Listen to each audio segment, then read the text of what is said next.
Welcome to the Protein MB podcast. I'm Jordan Sisiwa, and today we are talking with Mikulak from Food and Beverage Manitoba.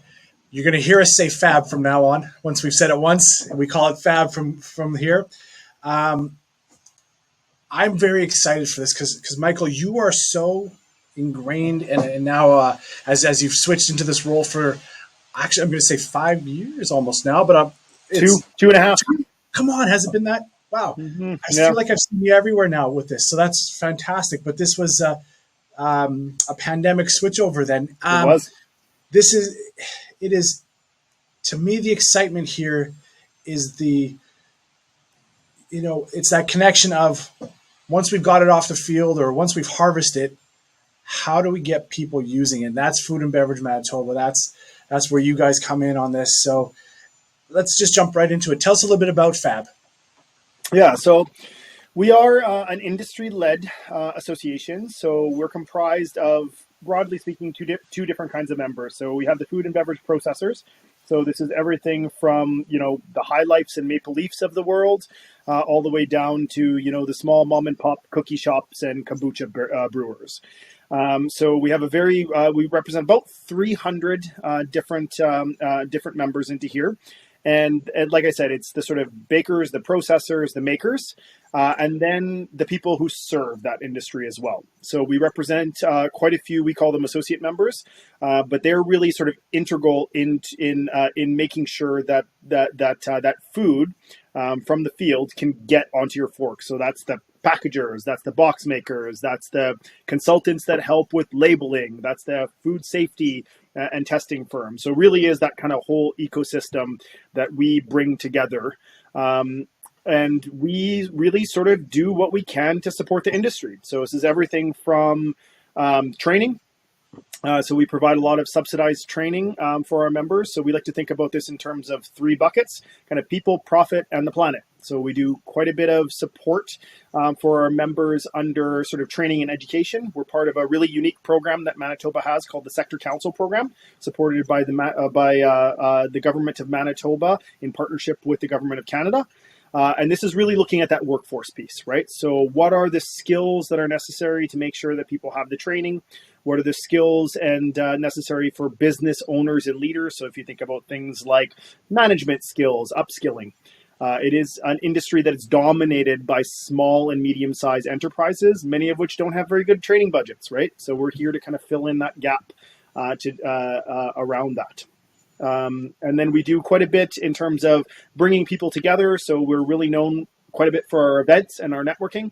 So everything from galas where we do award celebrations down to planning conferences where we really try to look ahead and say, what are some of the big issues that are facing this industry and how do we bring people together to solve some of those issues, to collaborate and to innovate into there. And then we really look again at this, what I think is one of the biggest issues facing the sector is how do we lead the way in terms of the kind of decarbonization of the food system, in terms of sustainability, in terms of really acknowledging both what the industry has done and what it can do to become a leader in that green economy.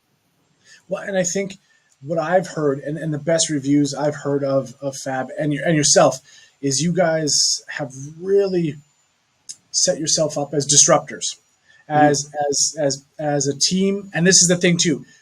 Anyone listening, the team at Fab is phenomenal. And I jumped the gun. I know you would talk about everybody as we go through this because it is part of the strength of who you are. Is there is a team that is there when someone walks through your door and says, I'm a producer, I want to be part of this.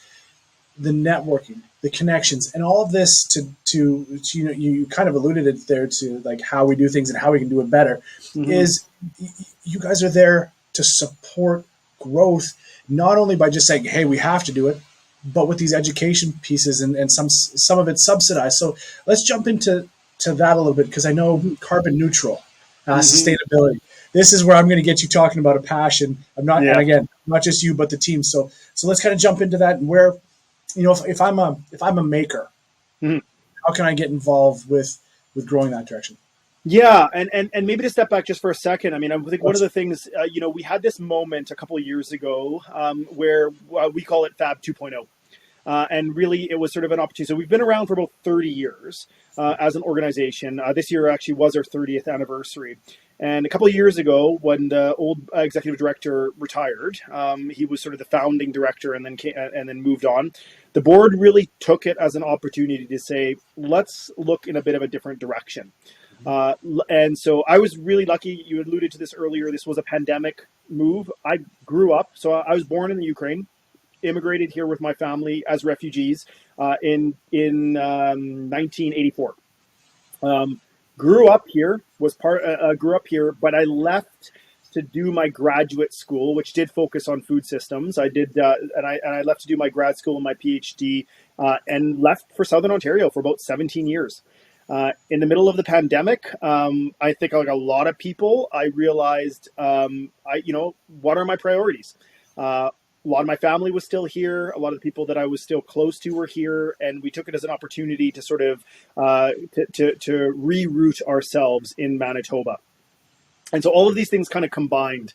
And I was really excited because the opportunity was given to me as a new executive director to say, hire a team that's going to help with this vision.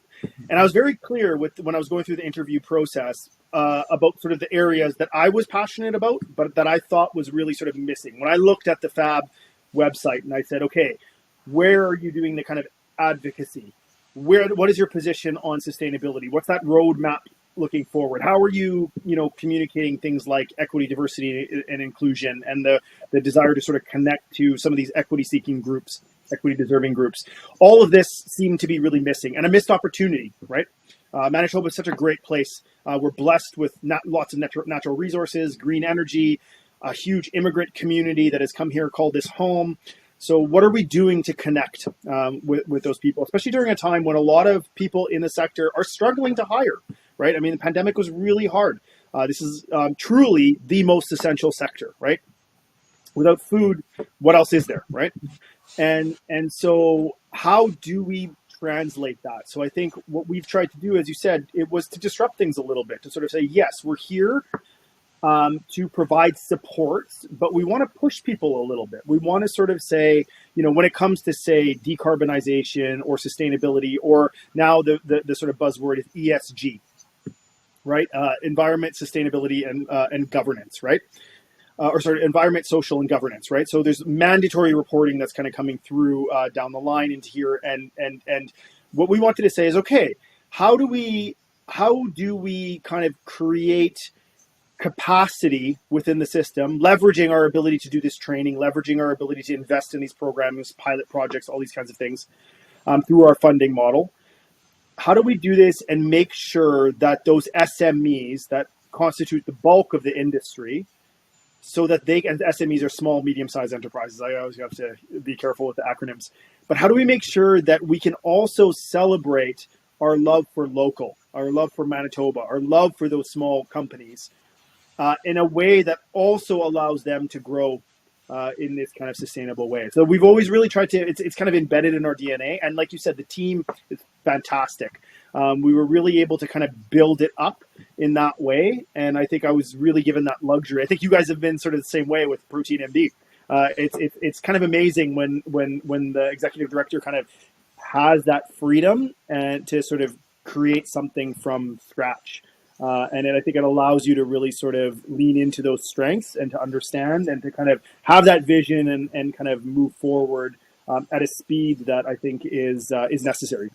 Yeah. Well, let's talk workforce because I think I want to hit this out of the park on just exactly how well because this is around discussions that you're not even in the room when they happen, but they're about you guys because everyone is impressed with this thought patterning that is coming out of FAB, where it is, when you have an industry that says we need skilled and non-skilled workers both. Yes. And when I say non-skilled, I hate that term because there's still skill involved. But when you're looking at this and someone says we're lacking the human resource, then it's sort of like, well, where are we going to find it? Because they're out there. Hmm. The potential is in every human to do some great work.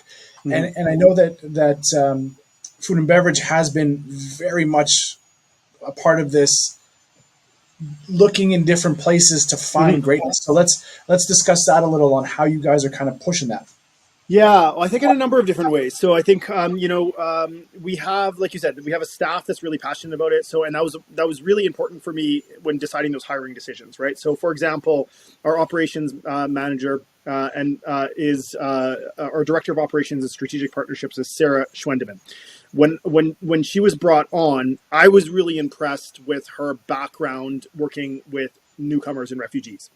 And while initially she was being hired really to do operations, right, just to sort of support reporting, financial, all these kind of components, I always had in the back of my mind, I want someone who brings something else to the table. We're nonprofit. Everybody wears 10 hats, right? That's just the reality of it, right?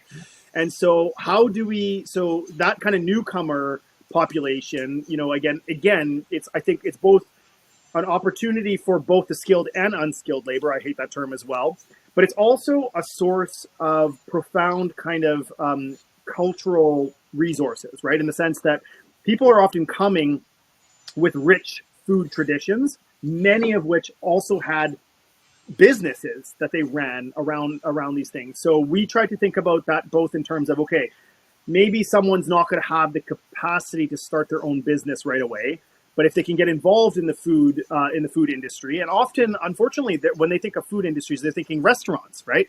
We do a lot of presentations at these newcomer organizations, and we talk about opportunities in this sector. I think it's a really basic way, and it's amazing how many people are like, "Oh, I didn't know there was this opportunity," right? And so we try to balance out and say, look, this is a great way. Get to know the sector, get to know what's involved in here. Maybe it is at that entry level position, but at the same time, why don't you come here and take this boot camp that we offer every year, which is about how to start your own food business, right? And so you have that opportunity to then think about, oh, maybe one day I want to do something like this myself, or I want to start something, or I'm going to be, I'm going to be working I have this great product and I'm going to be able to sell it at a farmer's market, and maybe one day I'll turn into that. So I think thinking about those kind of multi-dimensional pieces. But I think one of the most important things is, and this is kind of how I came to it. I have no farming background. I have no food background. When I started down this journey myself personally, it actually came from a sustainability piece. So I was really interested in how we can change the discourse around sustainability and the green economy. So I was really interested in how people talk about the green economy. And I came to it through the 100-mile diet. And it was, I basically, I was doing my PhD and I was like, I had no idea about these things. And I was like, you know what? I should do this for a year. So I did it for a year. 2007, I basically ate nothing but food grown within 100 miles of Hamilton, Ontario. And it gave me a whole series of kind of aha moments that I had where I was really sort of surprised at some of the elements of the food system. So one example was I was looking for beans. And I was calling around and nobody had, this was a time before like a lot of this local stuff was available in stores. And I was like, I need beans if I'm gonna make the winter. So I called up a distributor and I was like, look, I've seen beans in the field. I know we're growing it here. Like, why can't I just get these beans? So I call up the distributor and he says and I say, can I buy some beans from you? And he says, sure. How many tons would you like? I was like, what do you mean tons? She's like, oh, we ship all of our beans to Europe. And I said, oh, why is that? And he said, oh, well, Canadians don't want to pay the price that Europeans will pay for these high quality beans. So we import all of our beans for the Canadian market from China and then export our beans out to Europe where they're willing to pay the premium. And that was a bit of an aha moment for me. I was like, oh, this is really odd. And at the same time, there was this movement that was happening. I was noticing in because I was also teaching at a university at that point, and there's a lot of people were interested in community gardens, urban agriculture. There was this starting bubbling movement that was kind of coming up. And I think for me, it sort of came where I was like, okay, how do we connect these pieces? How do we use this thing that we do every single day, 3 times a day if we're lucky, right? Eat. How do we use that to connect these bigger picture issues that are often very hard to wrap your head around? So economic development, trade policy, decarbonization, all of these really complicated things. And I think the key, like you were in terms of that recruitment of new people, is to understand that food is one of the most powerful levers we have to solve some of society's wickedest problems. And I think one of the things that we've been trying to do in promoting, so for example, we've partnered with the Social Purpose Institute at the United Way, and they focus in on this idea of it's the companies that understand their social purpose beyond profit that have actually the highest level of profit and productivity and employee engagement and ability to recruit and retain high quality talent. And I think during the pandemic, that whole great resignation that occurred where people were deciding to move around and realize, hey, I have opportunities elsewhere. I think that was an aha moment for a lot of companies that realized we can't just compete on wages. We can't just compete on all these things that they're typically thinking about. So that means we have to really understand what role do we play in the broader world, right?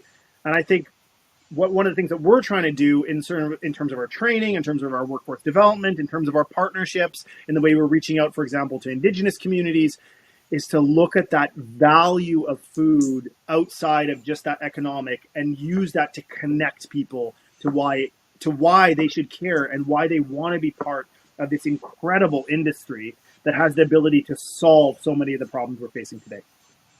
Yeah, you know what? And I love, just for anyone that is watching this, you're getting classic Michael right now. This passion that just comes crashing through the screen. I love it because this is what carries Fab forward and gets people involved and you know, that passionate leadership. I love seeing it. So let's take it to the next step. I want to know, let's say I come up with the greatest idea I've ever had, and I'm like, you know what? I've got a recipe, and I want to start the next great food company. Why would I come to Fab? Yeah, so that's a great question. And I mean, I think so a whole bunch of reasons, right? I think number one, being an entrepreneur is a lonely job. It's really hard. I cannot overexpress the value of being part of a community. So our networking events, whether it's, again, a gala, whether it's our barbecue, whether it's our golf tournament, whatever, we do networking events throughout the entire year. It connects you to your peers and they will help you. It's a generous industry. We're a small province, right? People know each other. This is the way to move forward, I think, for a lot of places. So being connected to that community, participating, volunteering, whatever that looks like, it is so very, very valuable. And so I think that as a baseline is super, super important. Next, we try to act. So we have, again, I mentioned this, we're part of the Sector Council program that allows us to offer a whole series of training that, frankly, a small business is going to find really hard to access. So things like, even just simple things like our HR on demand program. As a member, you can call a professional HR company that we have on contract and ask any question you have about hiring, about rates, about whatever. Like, it's basically like having your own HR company in-house. That's something that comes with the membership right there. If you need food safety training, if you need HACCP certification, if you need to understand how to get a label onto your product, we have training throughout the year, and all of it is heavily subsidized thanks to the Sector Council program. So it's right away, you basically take one course, you've basically paid for your membership into there. That really sort of, I think, helps you both with the kind of things like business planning, with management training, with thinking through, how to recruit with equity and diversity in mind, things like that. All of that is sort of being offered into there. And because we have the kind of power, that network effect, we are here to think about what are those things on the horizon that you need to be thinking about, and we try to bring those to you in kind of accessible ways. So again, with sustainability, one of the things that we've been really working on for the last couple of years is ESG reporting. This is something that's coming down the pipeline. Like right now, the banking sector is in the midst of a huge transformation, and they're going to be requiring mandatory ESG reporting on their entire portfolio. That means if you got a bank loan for your factory, within the next couple of years, you are going to be required to report out on your greenhouse gas emissions, on your water usage, on all sorts of things, on your equity diversity program, like everything. All of that's going to be rolled up, and it's going to impact your rates. It's going to impact your access to capital. And crucially, in even a shorter time frame, it's going to impact even your ability to get onto the retail shelves, because more and more retailers are also asking for that kind of thing. So not only do we provide the training, but we act as that voice. We advocate on behalf of industry to do things to, in particular, on the development of granting programs, on the development of legislation, other things like that, food safety regulations. We try to bring all of those pieces together and advocate for the industry to make sure that the programming is there to support that. And so when something like a big announcement, a grant is put out, like SCAP is put out, we did, for example, a training program that supported SMEs with grant writing. So this was one of the things that we heard from our members. They said, well, we have no idea how to access these things. We know the money's out there, but I don't have $10,000 to hire a grant writer. And so we said, okay, well, let's bring that down. Let's not just hire a grant writer. Let's teach you how to write this grant so that next time you know the kind of the tricks, the terms, the structure of it, because it's its own genre, right? So we really try to look kind of ahead. What are those threats on the horizon? And then what do you need right now to keep the boat afloat, right? And we try to do our best to kind of bring those pieces together. So coming to Fab, you really get that full kind of, you get to be part of that community. You get access to the high quality training. You get to be part of a collective voice. We do, all of those things kind of come together to help you advance your business needs. Well, and I think I'm going to sum it up for you. You're going to a group of problem solvers and just saying, "Hey, I would love to hire you. Can't. So here's my That's right. small, in the sense of its small portion of, and now it's a phone call away instead of just the That's next right. office number." And that, the first time I saw sector councils or Yep. that involved, and just once you start to see how much support is there for small, medium enterprises, SMEs, it is wild to me that more entrepreneurs aren't involved first. And this, I owned a gym for a lot of years, and You know how hard it is. You know how hard it is. But if I could go back in time to young me who was gung ho to do it, I'd say pump the brakes, get involved first, then see what you can do. Like, get some really smart people that are. I don't think the business community is a group of people that love to mentor. Somebody like yourself. Again, I'm going to say it again. The passion is jumping through the screen. If I came into Fab and said, "I got a great idea, can you help me shape and form it?" Yes, and we can introduce you to somebody who you're going to need to know going forward. So start your passion business next year, 6 months, but get to know everyone first. Roll it out in a way that has less mistakes, and then just drive this thing hard. And I would say, if I could talk to more young entrepreneurs, it's to say that you don't know a lot of things. Yeah, and you don't know what you don't know. I mean, Exactly. Especially with food, people often say, "I have this incredible recipe," right? It was given to me by my grandma or whatever. Everybody talks about it, and that's great. Use that passion, but the unfortunate reality is that's not enough, right? It's not enough. It's a highly regulated sector, right? You have to create safe food, right? There's a lot of competition, right? I mean, you have to think about your own experience going into a grocery store, right? How many new products are launched every single year? It's something like 25 or 35,000 products are launched every year in a typical grocery store. It's huge. And some of this is backed by some of the biggest companies in the world. So the PepsiCos, the Nabiscos, all of these, they're putting in huge marketing dollars into this. And the vast majority of them, unfortunately, fail. It's the reality of it. The products, for whatever reason, don't connect with consumers. Whatever it is, it can be very difficult. So again, like you said, it's not about tamping down that passion. I'm going to be the last one who's going to try to do that, right? But it is about saying, okay, how do I understand this sector, the regulations, the people? How do I learn from other people, because we might not, honestly, we might not even have the answers, but chances are we know someone who will. So we'll connect you. We'll say, okay, you know what? I think you need to go talk to this person at Manitoba Ag who's really, really great at understanding this specific ingredient and can help you piece together this supply chain. Or we're going to send you over here because I know that this person, you know, is really knowledgeable about this. And like you said, there is a passion for mentorship, right? I think there is a lot of people, as much as we like to think of, you know, business people as being pretty competitive, right? You have to be competitive to succeed. I think there's a lot of kind of sympathy or community, especially here in Manitoba, where everybody knows everybody. I mean, it really does come down to that. It's a very small, fairly tight knit community. So I think there's real opportunity to learn from other people's mistakes, and to make it just to lower that barrier of entry just a little bit. And anything you can do to make it easier, you really should be. And I think something that to consider for most people is that when you step back and you look at it, like, okay, Pepsi and Coke aren't going to share ideas with each other, but and this would be a bad example, but like sugar as an ingredient might go to Pepsi.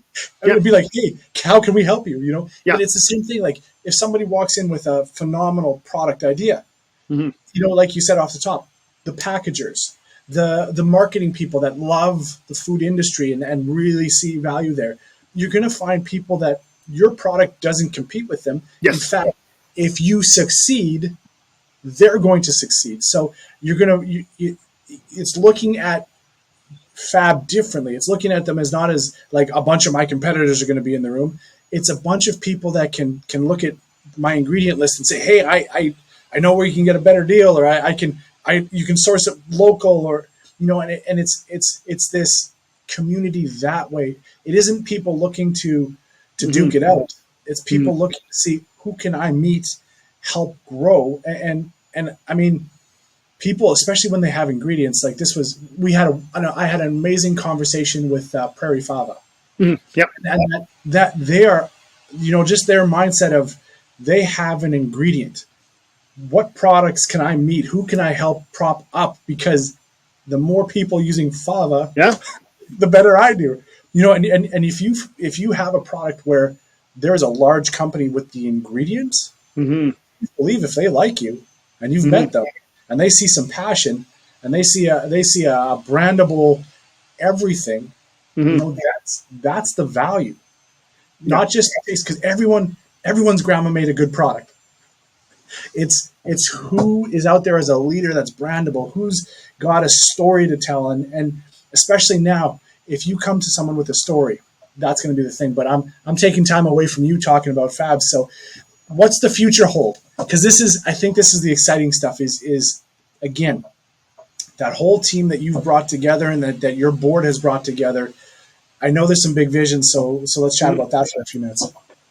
Yeah, I mean, we have big ambitions. You know, I think we try to do our best to listen, and then really to kind of build off ambitiously from that. So last year we had the fortune, we launched something called the Food Ecosystems Project.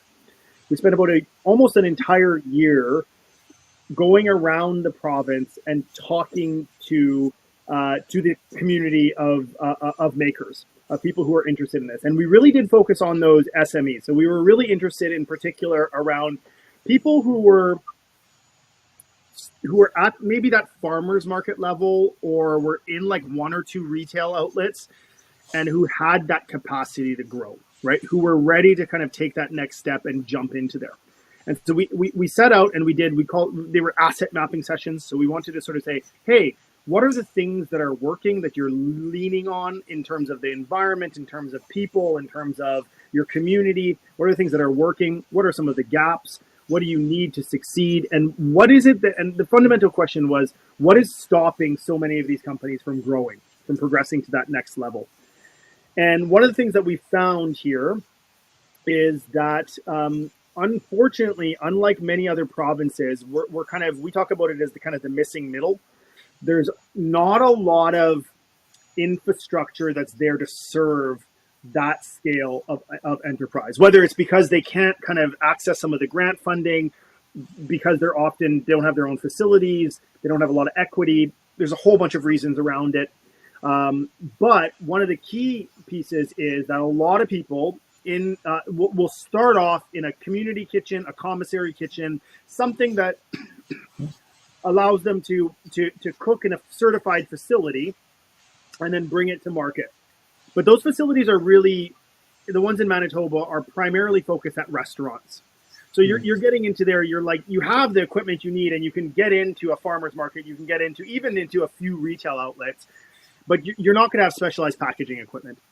You're not going to have enough cold storage, freezer storage, dry goods storage. So you're not able to buy in bulk. You're not able to store on site. If you can't store on site, then all of a sudden you have vulnerabilities in terms of how you have to manage your own kind of supply chain, essentially, right? So you have to kind of create somewhere, store it somewhere, make sure it's safe, cold, whatever, all of that kind of stuff. That starts to introduce logistical issues that for many of those small scale producers who are still often doing it as a side hustle, they haven't switched over to that. This is my full-time job, right?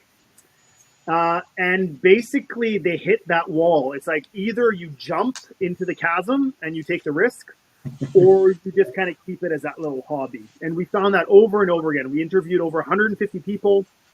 We did a national scan of the infrastructure piece, and we found Manitoba has underinvested in this. We do not have an incubator or an accelerator that is there to serve that clientele. So we are really, we've been advocating very strongly for a center like this. And we're really hopeful. We're in conversations with funders. We're hopeful that we can develop something like this downtown at the Marketlands. There's that sort of facility there. It's a really unique space. It's across the street from Prairie Research Kitchen, which is a close partner of ours, who's able to do testing, product, help you develop that product. But then where do you go, right? If you don't have your own facility, you can't go and say, oh, I'm going to go to this community kitchen.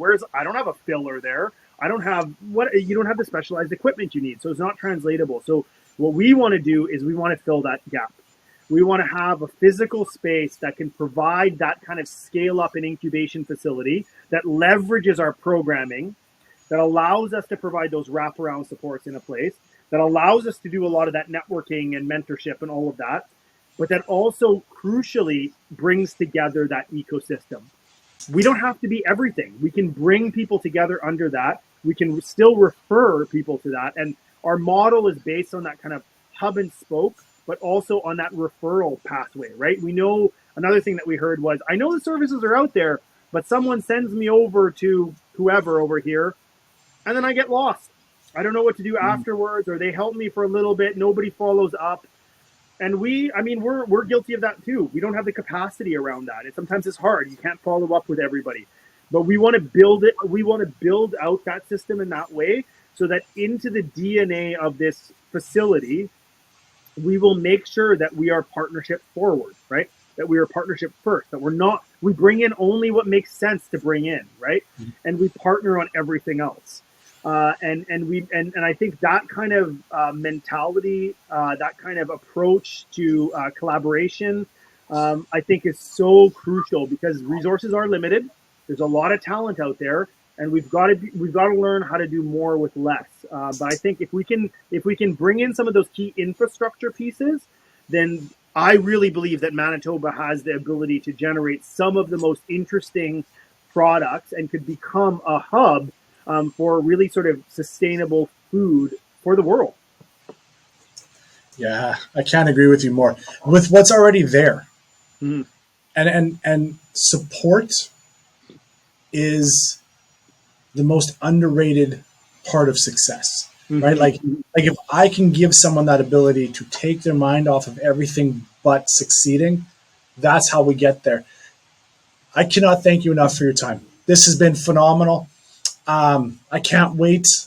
I am so lucky to have gotten into this role and this gig with Protein MB. I get to see everything ground up, growing, and the more my eyes get open to what's going on in Manitoba, the more you get excited. And I love seeing people like yourself and your whole team who pump the tires of this province, the makers, the growers, everyone. I don't think enough Manitobans know how excellent we are. and that's going to be part of our voice, and I know it's part of your voice. Mhm. And I look forward to seeing you around more. And we're going to have to do this again because I got a whole list of questions I have didn't even get to. So can't thank you enough for your time, and look forward to doing it again. Absolutely.